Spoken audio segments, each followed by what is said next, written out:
Alors j'ai le plaisir de vous présenter ou de vous représenter pour ceux qui la connaissent déjà, Florence Gauthier, qui est maître de conférence à Paris Diderot et qui est une historienne de la Révolution française et notamment de la Révolution à Saint-Domingue et Haïti, qui est un domaine archivistique encore inexploré sur lequel elle travaille avec passion. Mais là, elle va nous parler de comment enseigner l'histoire de la Révolution et on devine tout de suite que ça n'est pas une question facile. Oui. Alors, pourquoi poser une telle question? Vous m'entendez? Il faut approcher le micro un peu. Il faut approcher le micro. Pourquoi poser une telle question? Vous m'entendez? Non, attendez. Non. C'est mieux comme ça. Ah, c'est mieux comme ça. D'accord. Ah oui, parce que, attends, il est où? Ouais, c'est bon. Là, comme ça, il faut vraiment... C'est bon. On louche. Là, ça va? C'est bon? On louche. Vas-y. Donc, pourquoi poser une telle question? Eh bien, tout simplement parce que le bicentenaire de 1989, 30 ans déjà, a laissé un récit monstrueux de l'histoire de la Révolution française, et ce récit transforme la Révolution française en un objet répugnant. Le peuple apparaît comme inculte, brutal, sanguinaire. Le parti des Jacobins, qui n'a jamais été le nom de ce groupe, de ce groupement, qui s'appelait la Société des Amis de la Constitution d'abord, et ensuite les Amis de la Liberté et de l'Égalité, donc on ne sait pas ce que c'est que Jacobin. Pourtant c'est le mot que vous connaissez, c'est le nom que l'on donne, jacobinisme et jacobin. Bien, et ça n'a jamais existé, en tout cas autrement que comme une insulte. C'est une insulte. Bien, voilà par exemple. Et ce parti des Jacobins est présenté comme centralisateur, parti unique au pouvoir, avec la dictature de Robespierre, et en plus, la terreur. Alors, la terreur, je ne vous en parlerai pas beaucoup. Si vous posez des questions, ce sera très bien, ce sera une bonne chose, mais ça n'a jamais non plus existé pendant la période révolutionnaire. C'est une création de la période thermidorienne. Les thermidoriens, pour pouvoir attaquer leurs adversaires, qui étaient les Jacobins, mais les Jacobins qui avaient déjà changé de nom et qui s'appelaient la Montagne, ont inventé le terme terreur, terroriste. C'est quand même extraordinaire, non? Bon, voilà. Alors cette interprétation vient de François Furet, qui a passé sa vie à nous répéter une chose absolument monstrueuse, qu'il a résumée dans une formule magique, formidable. La Révolution française, je le cite, est la matrice des totalitarismes du XXe siècle, des totalitarismes au pluriel du XXe siècle. C'est-à-dire fascisme, nazisme, stalinisme. C'est ça que ça vise, bon, bien sûr. Alors j'ai choisi de centrer mon propos, parce que c'est un sujet énorme, bien sûr, vous vous en rendez compte, sur un caractère original de la Révolution française, et c'est celui de la culture politique populaire, que, en général, on ignore, on ne connaît pas très bien. Il y a quelques travaux qui ont été faits, bien sûr, des historiens sérieux, comme Georges Lefebvre sur le mouvement paysan, comme Albert Soboul sur la sans-culotterie parisienne, mais qui sont encore très limités. Et j'ai pu faire connaissance avec cette culture politique populaire, dont je vais vous parler un petit peu, donner ses caractères principaux, parce qu'elle est très intéressante. Et c'est la chose qui permet de comprendre, et d'aimer d'ailleurs, de comprendre la Révolution française. Alors, le premier trait de cette culture politique populaire, c'est la déclaration des droits de l'homme et du citoyen, c'est-à-dire la théorie politique du droit naturel qui existait depuis le Moyen-Âge, depuis qu'on a des textes écrits, en tout cas avant, on ne sait pas, mais certainement que ça existait probablement avant. Mais enfin, il y a des textes écrits à partir du Moyen-Âge et qui ont proliféré dans toutes les classes de la société, y compris le mouvement populaire. Hein. Et c'est de là qu'il est né, jusqu'à la fin du XVIIIe siècle. Alors, donc, cette théorie politique, je vais la résumer, rassurez-vous, elle s'appuie sur des principes éthiques pour éclairer ce que c'est que la politique. Et ce principe éthique définit la liberté humaine sous deux aspects.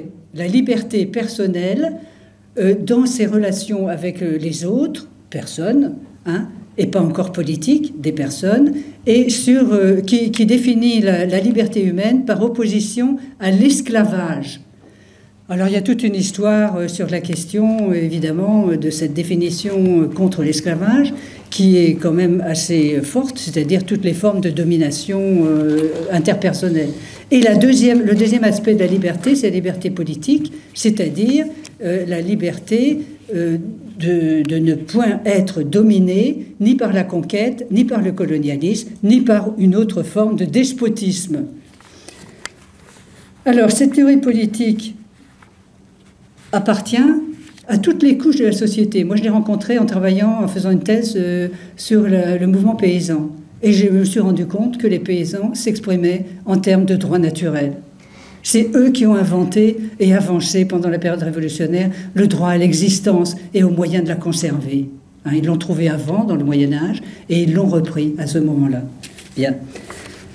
Alors, je rappelle rapidement que la France, en 1789, était un pays de 26 millions d'habitants. C'était un peu la Chine de l'époque, si j'ose dire, parce que les autres pays étaient beaucoup moins peuplés. Donc il y a une spécificité de la France à ce moment-là. 85% de la population était paysanne. Ou paysans, comme vous voudrez. 10% sont des artisans urbains et 5% appartiennent aux privilégiés, c'est-à-dire la noblesse, le clergé, avec une partie de roturiers, qui est le plus grand nombre, évidemment, avec le bas clergé, et puis la couche supérieure du tiers-état. Voilà, pour un peu situer les choses. La Révolution française a été une révolution paysanne, essentiellement. La vie paysanne s'organisait dans la commune, la communauté villageoise, autour du système agraire communautaire, où beaucoup de choses étaient en commun. Ils pratiquaient une forme de communisme, évidemment, bien sûr, et une forme aussi d'autres types de relations, parce qu'ils étaient soumis à la seigneurie avec des relents de féodalisme. Bien, donc l'activité de la communauté villageoise tournait autour de ce système agraire communautaire, les hommes et les femmes. Et je vais vous parler du droit de vote des femmes, parce que c'est quand même pas rien, cette petite affaire, hein, du droit de vote des femmes. C'est caché, occulté. Non mais c'est incroyable ça, hein, c'est inimaginable. Eh ben oui, c'est inouï, eh ben oui, là aussi.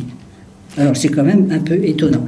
L'Assemblée générale des habitants et des habitantes organisait les travaux en commun pour tous les habitants du village.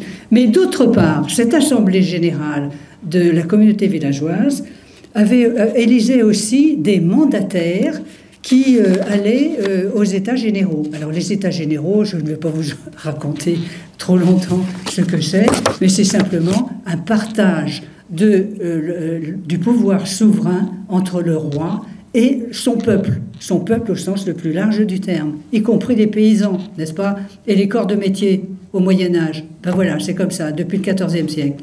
Alors, le système électoral de cette communauté villageoise, populaire, mais qu'on retrouve aussi chez les privilégiés, dans la noblesse, dans le clergé, dans les couvents de femmes, dans les couvents d'hommes, etc., dans les corps de métier. C'est le même système. C'est le système du commis de confiance, des relations qui sont passées entre les électeurs et l'élu, qui sont fondées sur la confiance. Alors, c'est-à-dire, l'Assemblée générale communale des deux sexes discutait avec le mandataire, lui confiait, pour savoir s'il était cohérent avec la charge dont il allait être chargé précisément, et recevait un mandat qui était rédigé par l'Assemblée générale des habitants, qui s'appelle le cahier de doléances. Et ensuite, il est responsable et révocable devant et par l'électorat. Est-ce que vous vous rendez compte comme on en est loin aujourd'hui? Complètement loin. Voilà. Alors, la Révolution française a commencé avec la convocation des États généraux. Je vais vous rappeler, tout simplement, que les États généraux avaient été suspendus au XVIIe et XVIIIe siècle, pour des raisons que je n'évoquerai pas. Mais en 1789, Louis XVI est contraint de convoquer les États généraux parce qu'il n'a pas trouvé de solution avec les classes dominantes pour résoudre le problème de la crise financière. Bien, donc il est obligé de convoquer les États généraux le 1er mai, et vous avez l'origine du 1er mai d'ailleurs, au passage, hein, c'est la fête de la souveraineté et populaire, pour le 1er mai donc. Alors il a rétabli en même temps la souveraineté populaire, vous entendez bien, il a rétabli la souveraineté populaire et le système électoral du comité de confiance, avec les assemblées générales des deux sexes. Le mandat des États généraux, c'était de donner une nouvelle constitution à la France. Je pense que je suis la première à vous évoquer cette affaire, hein, parce qu'en général, on ne sait pas ce que c'est que le mandat des États généraux. Hein. Et bien, il suffit de les lire pour le savoir. Mais rien n'avance en mai 89, ce qui fait qu'en juin, le tiers-État a déjà constitué une organisation avec le bas clergé et puis quelques nobles dits libéraux. Et il se proclame Assemblée nationale constituante. Et à ce moment-là, le roi a perdu sa souveraineté parce qu'il s'y est opposé. Vous entendez bien? C'est très important, ça, de comprendre ces choses-là. Parce que dès juin 89, le peuple a recouvré sa souveraineté. Et alors, elle est complète à partir du 20 juin 1789. Formidable, non? C'est intéressant, ça, je trouve. Et voilà.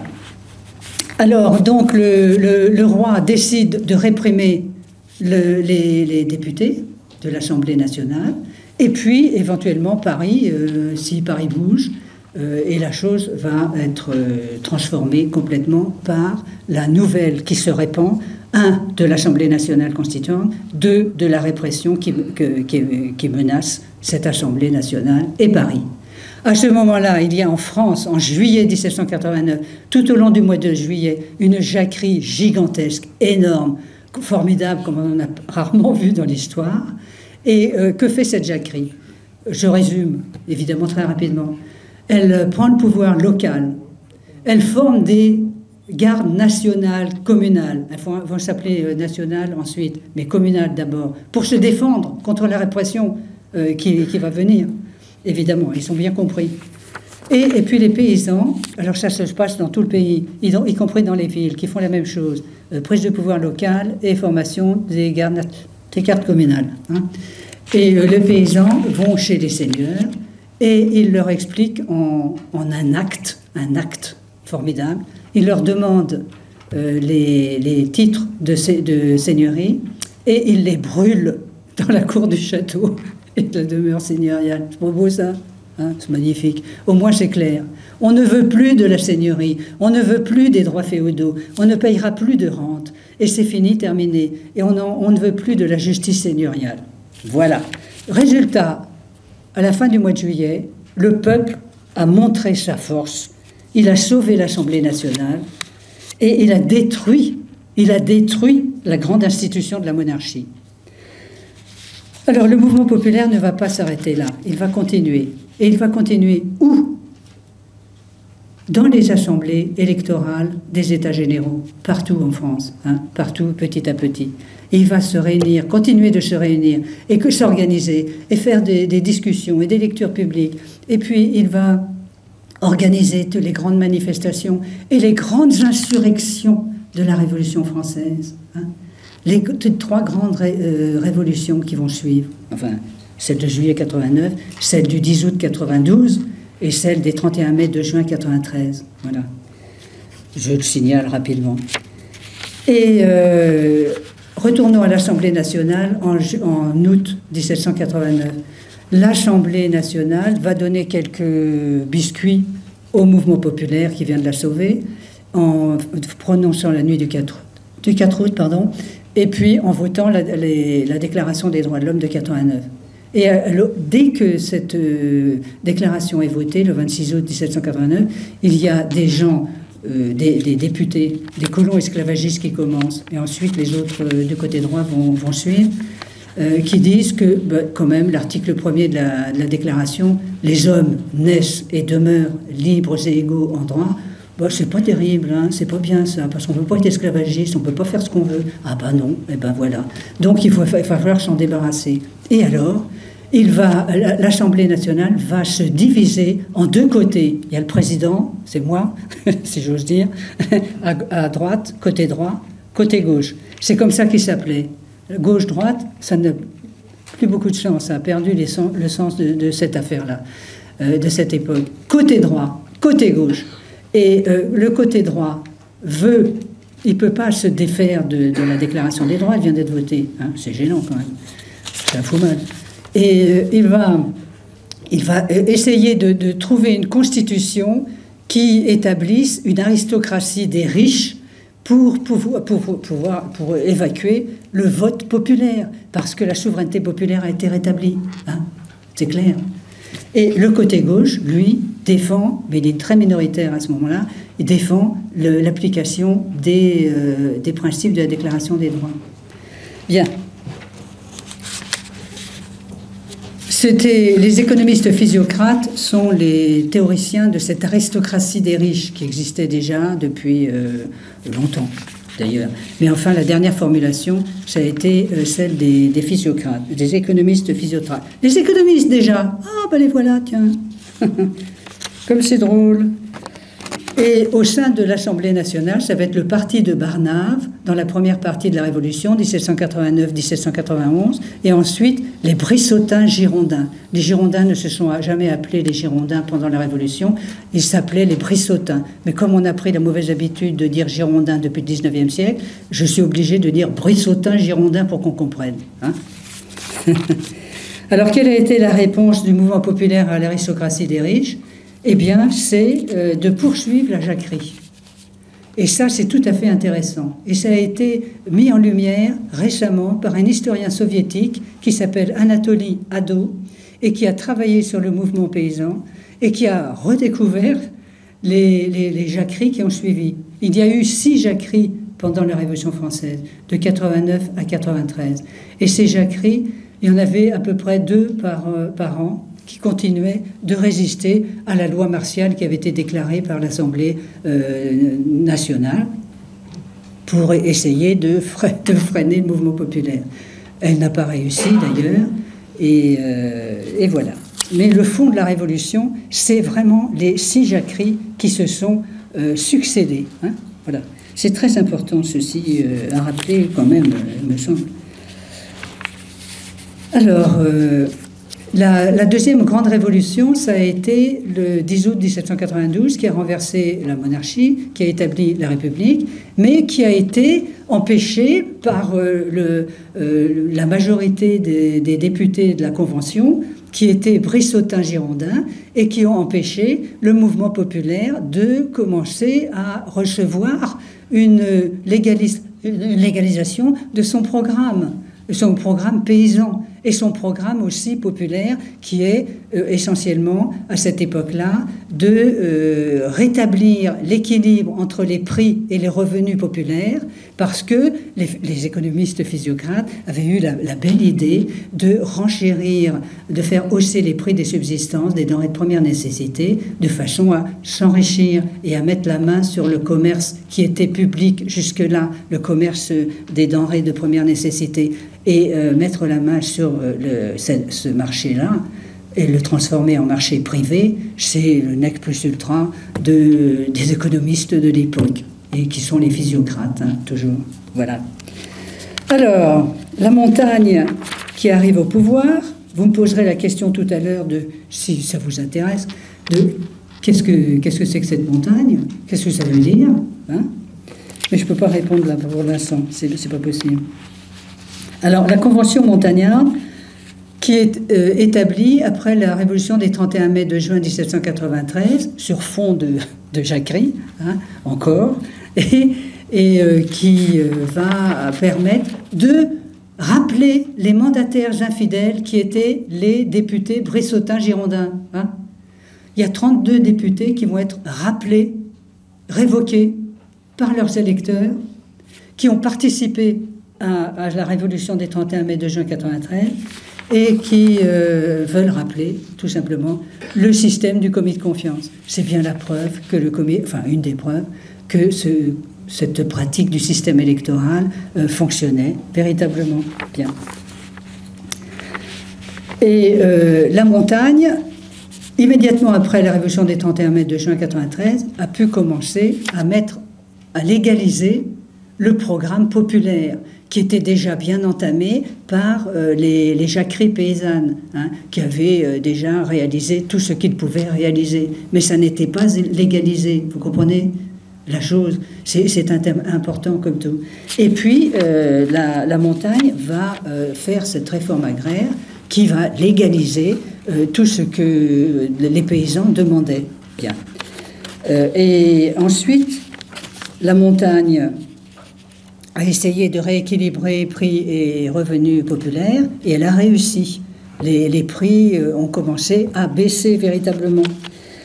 La montagne s'est également opposée à toute guerre de conquête, et elle a fait une guerre défensive aux frontières, alors que les bressotins girondins voulaient faire une guerre de conquête, ils voulaient conquérir la rive gauche du Rhin en particulier. Bien. Et la montagne avait des idées anti-conquête. Et également anticolonialiste. Et ça, c'est quelque chose qui a été complètement méconnu par le XIXe siècle, qui a mis qui a fait une occultation de cette dimension anticolonialiste de la politique montagnarde. Donc, la politique montagnarde a réussi à non seulement abolir l'esclavage dans toutes les colonies françaises le 4 février 1794, mais pour préparer dans une perspective qui est très importante et très intéressante, une perspective anticolonialiste, hein, une perspective pour aider l'indépendance des colonies, qu'elle ne verra pas, puisque le 9 Thermidor va mettre fin brutalement à cette politique de démocratie communale et de respect des droits des peuples. Alors, pour terminer, je voudrais rappeler qu'est-ce que Thermidor a permis d'imposer. Eh bien, l'aristocratie des riches, qui a été rétablie après la Constitution de 1793, qui a été renvoyée par un coup d'État parlementaire, par la Convention thermidorienne, est remplacée par la Constitution de 1795 qui rétablit une forme de république d'aristocratie des riches. C'est-à-dire qu'elle a supprimé, et cette fois-là, le droit de vote de toutes les femmes, même riches, et des pauvres, à partir d'un certain niveau de richesse. Hein, voilà. Donc nous sommes dans une nouvelle forme d'aristocratie des riches qui va rétablir également une politique de conquête et de colonisation. Et je pense qu'ici, nous avons le tournant, il y a vraiment un tournant dans l'histoire politique et culturelle des pratiques politiques en France. C'est l'expulsion des femmes du peuple, enfin des femmes du droit de vote. Hein. Et ici, je rends un hommage à Henri Guillemin, qui a publié un excellent pamphlet pour préparer le bicentenaire de la Révolution. Silence aux pauvres, intitulé Silence aux pauvres. C'est un petit livre que vous avez vu sur la table du Tovy. Et Guillemin, il est vrai, ne connaissait pas la culture poétique populaire, mais il a eu des intuitions. Il a eu des intuitions extrêmement intéressantes et fortes sur la question de la Révolution française. Et en particulier sur cette aristocratie des riches, qu'il n'appelle pas comme cela, puisque c'était le nom que l'on donnait pendant la période révolutionnaire, hein, mais il l'a appelé, avec ses propres mots, il l'a appelé le combat des gens de bien, avec un jeu de mots, et contre la populace, la canaille. C'est comme ça que le tiers-état, les couches supérieures du tiers-état désignaient le bas peuple depuis le XVIIe siècle au moins, c'est peut-être pas un peu avant. Et Guillemin, qui a découvert ces mots, fait un jeu de mots sur les gens de bien. Ça se mettait au singulier et lui il le met au pluriel pour rappeler que c'est des gens de propriété qui ont des biens, des propriétés. C'est très fort, c'est très bien vu. Et depuis Thermidor jusqu'en 1870, hein, la France a vécu en aristocratie des riches, à part quelques brèves interventions de tentatives de révolution. Voilà. Et après donc Thermidor, il y a eu le consulat et l'Empire de Bonaparte qui a rétabli la monarchie en France. C'est Bonaparte qui a rétabli la monarchie. Je n'ai pas dit la royauté, la monarchie. Hein. Et il a supprimé les élections de 1799 à 1815. Enfin, 1814. La monarchie des Bourbons ensuite a suivi, puis le Second Empire, jusqu'en 1870. Et la Troisième République, qu'a-t-elle fait? Eh bien, elle a rétabli la République, peut-être, oui, une forme de République. Et puis, elle a établi le suffrage universel masculin. Elle a de nouveau écarté les femmes, hein, le droit de vote des femmes, qui était dans la culture politique populaire. C'est ça aussi qui est important et intéressant, je crois, à saisir, à comprendre dans l'histoire. C'est vraiment extraordinaire, non? Et on nous a caché tout ça, enfin, bref, nous nous laissons faire en acceptant que ces choses-là soient occultées, soient cachées. Alors, qu'est-ce que Thermidor a occulté? L'histoire de la Déclaration des droits de l'homme et des citoyens, qui faisait partie de la culture politique populaire. Hein. Sérieusement. Elle a été exclue du droit constitutionnel français pendant plus d'un siècle et demi. Et ça n'a été qu'en 1946 que, dans des conditions extrêmes, hein, comme on peut le penser, en France, la Déclaration des droits de l'homme et du citoyen de 1789 a été rétablie. Non seulement la Déclaration des droits, mais également le droit de vote des femmes, mais pas le système électoral populaire de cette époque. Alors Thermidor a encore occulté la culture politique populaire, bien sûr, de la Révolution française, qui a été gommée tout au long du XIXe siècle, et des légendes se sont poursuivies, hein, bien sûr. Quand on le voit, le résumé de François Furet, on a compris. Hein. Et puis l'occultation de la grande réforme agraire de la Révolution française, qui est vraiment extrêmement importante. Je n'ai pas pu vous la détailler, mais enfin, c'est relativement bien connu. Hein. Et est-ce que cette réforme agraire a été suspendue? Est-ce qu'on a rétabli la seigneurie féodale? Eh bien non. Alors pourquoi non? Eh bien parce que le mouvement paysan avait une force trop importante, comme le dit Louis XVIII, et qui répond à ces ultra-royalistes qui lui demandaient farouchement de rétablir la féodalité et la seigneurie en France. Il leur répondait: « Monsieur, voulez-vous rétablir la guerre civile en France? Réfléchissez. » Ils ont fini par renoncer. Donc c'est une des rares réformes agraires qui n'ait pas été défaite. Et la paysannerie a pu vivre en France pendant un siècle, plus d'un siècle, dans des conditions qui étaient extrêmement favorables à sa puissance. Alors Thermidor a encore occulté la politique du côté gauche qui refusait la conquête et le colonialisme,